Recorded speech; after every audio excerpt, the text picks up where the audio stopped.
What if your love for music is really just a need for validation? What if your artistic expression itself is actually just a plea for digital approval, for recognition, either from your peers, your parents, the opposite sex, or society as a whole? And what if your darker motivations play a role in why you even picked up an instrument in the first place, and why you've become who you've become? This is a big topic for me, because I've felt the presence of those kinds of motivations within myself.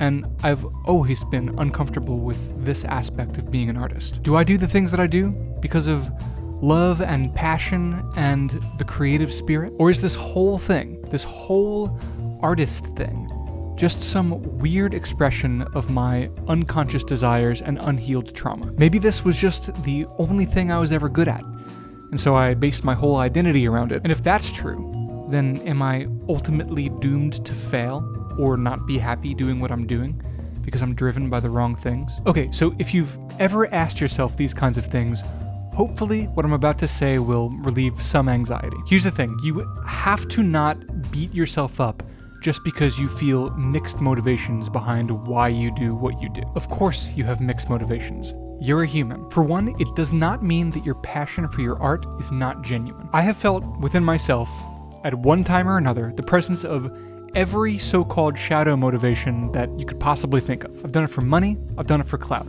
I've done it for views, I've done it for girls, I've done it for the validation of my peers, my parents, and society. But guess what?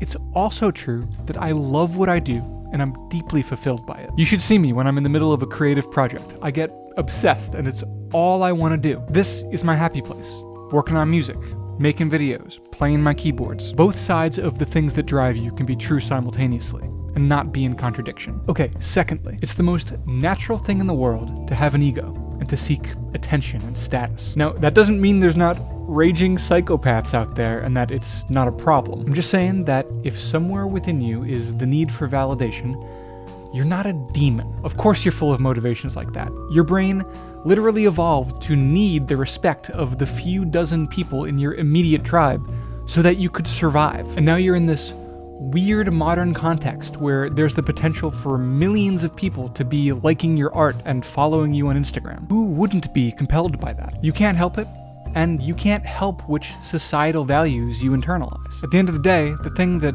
underlies all of your motivations is that you just want to be loved, and you just want to make a living, and none of that is weird. You should want those things. Number 3, the art world in particular will bring out your narcissistic tendencies. Like, if you aren't already a narcissist, go try to make it in the art world.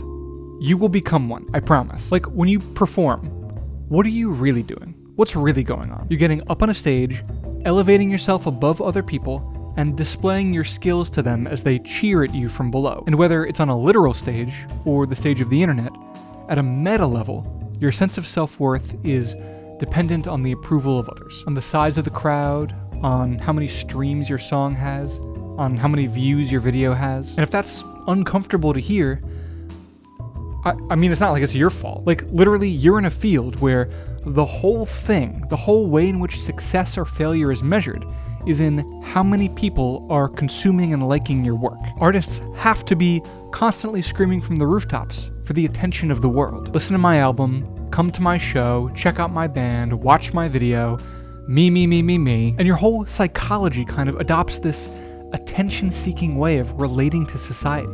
It is kind of narcissistic. And by the way, I don't want to come across like I'm talking down to artists or anything like that. You know, like, I'm not above any of this. Here I am on YouTube, begging for your attention. I'm speaking on all these things from the position of being way in it, and from having lived all this stuff for the whole of my creative life. Okay, so what's the solution? Well, it's not about repressing what's inside of you. It's not about shoving your shadow motivations into some dark corner of your mind. It's certainly not about hating yourself just because you have a shadow side. Everybody has a shadow side.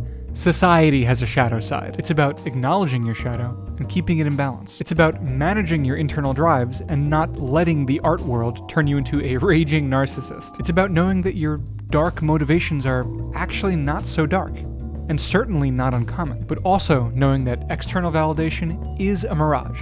You will not be cosmically, existentially validated when your song blows up, or when your video goes viral, or when you have 100,000 followers.